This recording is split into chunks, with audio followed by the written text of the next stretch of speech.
रायगड महाराष्ट्रासह देश विदेशातील ताज्या बातम्या पाहण्यासाठी मॅक्स इंडिया लाईव्ह चॅनलला सबस्क्राइब करा आणि बेल आयकॉन दाबायला विसरू नका। साहिल भाई, आपके लिए दो लाइन पेश करना चाहूंगा।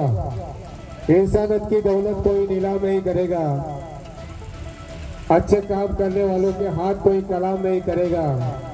एक दिन वक्त ऐसा आएगा वो भी आपका गुलाम हो जाएगा। हे नागोर नाही क्या सारा जहां आपको सलाम करेगा। सर्वात मोठा खुशीचा दिवस आहे आमच्यासाठी। ज्याप्रमाणे दिवाळी साजरी होते, ज्याप्रमाणे ईद साजरी होते, अशाप्रमाणे हिंदुस्थानामध्ये डॉक्टर बाबासाहेब आंबेडकरांची जयंती साजरी होते।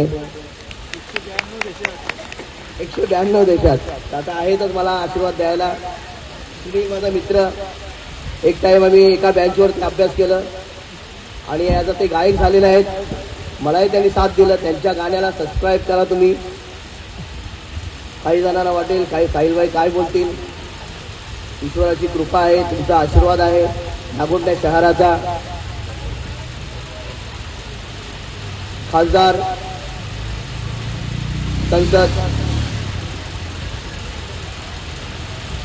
संसद आपले शिवसेना नेते संजय राऊत साहेब, त्यांनी सांगितलं तुम्ही काही चिंता करू नका, मी सर्व काही मैं पढ़ लिख कर आया हूँ, आप चिंता मत करना, मैं पढ़ लिख कर आया हूँ और साथ में मैंने लिफाफा भी लाया हूँ, ज़्यादा नहीं टाइम लूँगा, मैं आपका 10 मिनट लूँगा। विखे जादव साहब के शहजादे और नागोठना के अंदर मैंने 3 नेता देखे हैं। हमारे करजेगुरु गुरुजी, करजेगुरु गुरुजी साहब और विखे जादव साहब, मेरे दोस्त निजाम सैयद साहब, जिन्होंने 2012 में मुझे महफिल में आगे बढ़ने की ताकत लगाई। ऐसे नेता मुश्किल से मिलते हैं। ये फरिश्तों को अल्लाह उनकी जन्नतुल फिरदौस में सबसे आला मुकाम दे, स्वर्गामध्ये त्यांना चांगली जागा देऊ दे। इज्जतें, शौहरतें, उल्फतें इस दुनिया में रहती नहीं। इज्जतें, शौहरतें, उल्फतें इस दुनिया में रहती नहीं। आज मैं यहाँ हूँ, कल कोई और था। आज मैं यहाँ हूँ और साहब, कल कोई और था। ये भी एक दौर है, वो भी एक दौर था। ये भी एक दौर है, वो भी एक दौर था। मेरे मोहल्ले वालों को भी मेरा तहे दिल से सलाम।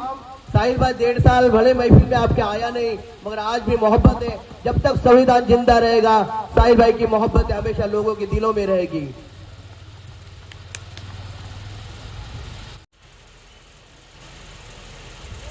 ओ पैरवी तो झूठ की करता चला गया। तवज्जो दीजिएगा मेरे अजीजों, माशाल्लाह बेहतरीन महफिल आई है और खुशनसीब हूं मैं कि इस महफिल ने दिल से सुनने की ताकत लगाई है। शुक्रिया आपकी दुआओं का और तालियों का। मैं ये हूं। हाँ, हेलो। ओ पैरवी तो झूठ की करता चला गया, ओ पैरवी तो झूठ की करता चला गया, लेकिन चेहरा उसका उतरता चला गया, लेकिन चेहरा उसका उतरता चला गया। मंजिल समझ के बैठ गए जिनके चंद लोग, मंजिल समझकर बैठ गए जो चंद लोग। मैं ऐसे रास्ते से गुजरता चला गया, मैं ऐसे रास्ते से गुजरता चला गया। कौन कहता है, एडवोकेट प्रकाश टाइम कम है इसलिए मैं तमाम लोगों का नाम नहीं लूंगा, मगर तमाम बहुजन से लेके पूरे हिंदुस्तान के चाहने वाले, इनसे मैं मोहब्बत करता हूं और उनका इकराम करता हूं। मैं हिंदुस्तान हमारी जान है और इंसानियत ही हमारी पहचान है।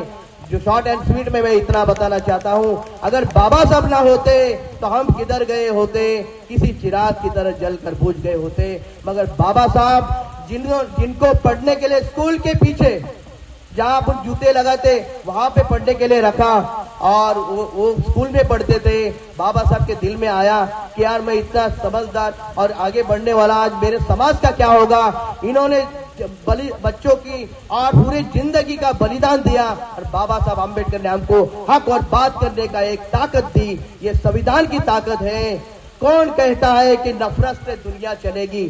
तवज्जो दीजिएगा।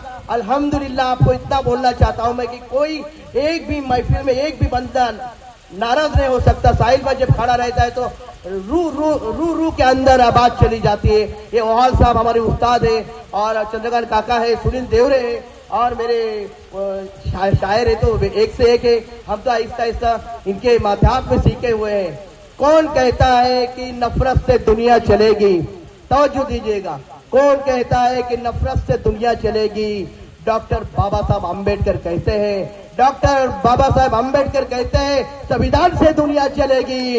डॉक्टर बाबा साहब अम्बेडकर कहते हैं संविधान से दुनिया चलेगी। इतने नफरतों के बाजारों में हम डॉक्टर बाबा साहब के संविधान का पैगाम पहुंचाने आए हैं। नफरतों के बाजारों में हम डॉक्टर बाबा साहब अम्बेडकर के संविधान का पैगाम पहुंचाने आए हैं। हमसे ना उलझियो साहब, हमसे ना उलझियो साहब, हम हक बात करने आए हैं, हम हक बात करने आए हैं, हम हक बात करने आए हैं और दिलों को जिंदगी जीने का संविधान देने आए हैं। एक बार जिंदगी के अंदर बाबा साहब के चरित्र को पढ़ो। और मैं अभी ये बात करते करते खत्म करता हूँ। लास्ट शॉट एंड एक गजल छोटी सी है क्योंकि बात करने वाले बहुत है। मेरे माँ की दुआ है, मेरे माँ की दुआ है। जब मेरी माँ जिंदा थी, चंद्रकांत काका तवज्जो दीजिए, आपके आशीर्वाद मेरे को जरूर चाहिए और पूरे बहुजन समाज से लेकर पूरे नागोठना शहर का आशीर्वाद चाहिए। और मुझे नागोठना शहर चाहता है। इन्हीं के वजह से आज 25 साल में नागोठना में कारोबार कर रहा हूँ। इनके दिलों में मेरे लिए बहुत प्यार है। मेरा जन्मभूमि वरोटना, पंचकुशी गांव मुझे चाहता है क्योंकि उनको मालूम है हमारा बच्चा है वो आगे बढ़ेगा। उनकी दुआओं का साया है। जब मेरी माँ जिंदा थी तो मैं बच्चा हुआ करता था। जब मेरी माँ जिंदा थी तो मैं बच्चा हुआ करता था। कोई मजाक मस्ती करता तो मैं मेरे माँ के पास रोते रोते जाता, अम्मी जान क्या या आई, हाँ कहा है आई? बोले थी बेटा ये दुनिया है, ये दुनिया है। फिर आपने दामन में लेती और आंचल से मुझे पधराने, आंचल से आपने आंसू पोंछती। आज मेरी माँ जन्नत में, स्वर्ग में गई, खुदा के पास गई, ईश्वर के पास गई। अब मुझे कोई मजाक मस्ती करता है तो मैं नाराज नहीं होता हूँ क्योंकि मैं समझदार बन गया हूँ, मैं समझदार बन गया हूँ। इसलिए मैं हक बात करने के लिए समझदार मंच पर आया हूँ। बेहतरीन गजल है वाकई में। 2 मिनट का समय दीजिएगा, वाकई खुश हो जाओगे। और मैं आभार व्यक्त करता हूँ अध्यक्ष जी का, ओहाल साहब का, काशीनाथ दादा का, दीपक दादा का, विकास भाई, प्रकाश भाई का और एडवोकेट प्रकाश भाई का, चंद्रकांत काका का और सुनील देवरे और हमारे जो आदरणीय जो पुणे से जो आए। वाकई में उनके माथे पे हम चलना चाहते हैं। असल में शायर तो ये है, हम तो उनकी नकल करते हैं, बस नकल की वजह से हम यहाँ पे शक्ल पे खड़े हैं। क्या बात है, खुश हो जाओगे आप। एक बेहतरीन चीज है आज हिंदुस्तान में ये चल रहा है, ये इंसान वो इंसान, ये जात का वो जात का। अरे मैं गए टाइम पे 3 साल पहले आदरणीय, माननीय, सम्माननीय, प्रभावशाली, दूरदृष्टि रखने वाले शिवसेना नेते, लोक नेते किशोरचंद साहब ने साहिल भाई को 3 साल पहले खड़ा करके बताया था कि ये बंदा आगे जाके कारवा बढ़ाएगा। और वही कारवा ध्यान में रहते हुए ओहाल साहब ने और एडवोकेट प्रकाश साहब ने और सुनील भाई हमारे जितने साथी हैं, उन्होंने कहा कि साहिल भाई को इस साल हम आगे बढ़ाएंगे। और इनकी दुआओं का साया है क्योंकि कुरान में, गीता में और बाइबल में लिखा है, आप तवज्जो लीजिए, पढ़ लीजिए, इज्जत, रोजी और मौत इंसान दे नहीं सकता। इज्जत, रोजी और मौत इंसान दे नहीं सकता, वरना बाबा साहब को कब का उन्होंने तकलीफ दिया होता। मगर बाबा साहब ने तय किया कि हिंदुस्तान का नक्शा चेंज करेंगे। 33 डिग्री का बादशाह और 33 तक के मार्ग नहीं मिल रहे, वो आज बाबा साहब का मुकाबला करना चाहते हैं। अरे जरा सोचने की बात है कि बाबा साहब कौन से समाज के, वो जरूरी नहीं है। वामनराव भाई हमेशा कहते हैं तुम्ही तुमच्या जीवनाचे शिल्पकार आहात, जगा आणि जगू द्या। आणि एखादा महापुरुष अगर असेल तर त्यांचे तुम्ही वक्तव्य या चरित्र तुम्ही वाचत जा। समय हो रहा है।